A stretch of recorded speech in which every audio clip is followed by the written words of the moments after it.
ایمان کے حصول کے 3 ذریعے ہیں. جو سب سے اوپر ہے، ٹاپ پر انٹلیکچوئلز، ان کے ایمان کا ذریعہ ہے آیات الہی میں غور و فکر، تدبر. لیکن آیات الہی ذہن میں رکھیے 3 ہیں. آیات آفاقی، یہ چاند، سورج، ستارے، ہوائیں. آیات انفسی، ہمارے اپنے اندر، اپنے من میں ڈوب کر پا جا سراغ زندگی. ایک وہ ہے کہ کھول آنکھ، زمین دیکھ، فلک دیکھ، فضا دیکھ. ایکسٹرنل ورلڈ کا مطالعہ کرو، ہر جگہ تمہیں اللہ کی آیات نظر آئیں گی. برگ درختان سبز در نظر ہوشیار، ہر ورق نفتر است بار فتح کردگار. ایک ہے اپنے اندر جھانکو، اپنے من میں ڈوب کر پا جا سراغ زندگی. قرآن کیا کہتا ہے؟ وفی انفسکم افلا تبصرون. اور تیسری اہم ترین آیات کیا ہے؟ آیات قرآنیہ. ان تینوں میں گہرا ربط ہے. آیات آفاقی، آیات انفسی، آیات قرآنی. ان میں تدبر کے ذریعے، غور و فکر کے ذریعے انسان ایمان حاصل کرے. یہ ٹاپ کا ایمان ہے،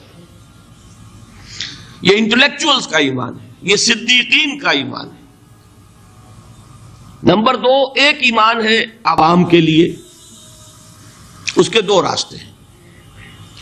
نمبر 1، صاحب یقین کی صحبت. جس کے اندر یہ ایمان پیدا ہو چکا ہو، آپ اس کے قریب رہیے. اگر بھٹی کے سامنے بیٹھیں گے حرارت پہنچے گی، اگر آپ برف کی سل کے قریب ہوں گے ٹھنڈ پہنچے گی. صاحب ایمان کی صحبت اختیار کریں گے، ایمان سرات کرے گا. یہ ہے عوام کے لیے صحبت. کونوا مع الصادقین، ان کی صحبت اختیار کریں.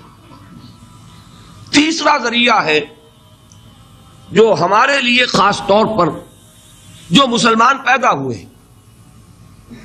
اب ایک بچہ ہے 7 سال کا، آپ نے نماز پڑھنے کی عادت ڈال دی، پڑھ رہا، اگرچہ غیر شعوری عمر سے شروع کر دیا اس نے. روزہ رکھتا ہے، 9 برس کا ہو گیا، روزہ رکھنا شروع کیا. یہ اعمال جو ہیں ان سے بھی ایک یقین پیدا ہوتا ہے. جیسے یقین سے عمل پیدا ہوتا ہے، ایسے ہی عمل سے بھی یقین پیدا ہوتا ہے.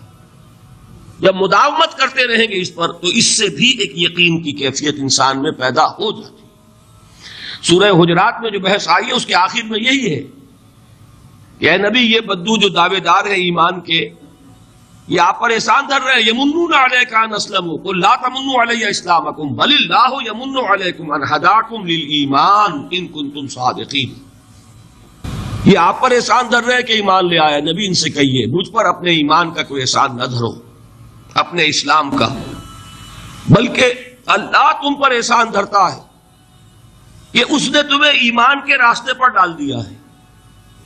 جب اسلام پر آ گئے ہو تو عمل کرتے رہو گے. ان تطیعوا اللہ ورسولہ، اگر عمل کرتے رہو گے تو اس عمل کے ذریعے سے بھی تمہارے اندر ایمان پیدا ہو جائے گا.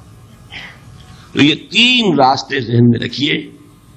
جو عوام ہے، غور و فکر، سوچ بچار، اس کی صلاحیت نہیں یا مواقع نہیں، ان کے لیے یہ 2 راستے ہیں، یقین بذریعہ عمل اور یقین بذریعہ صحبت.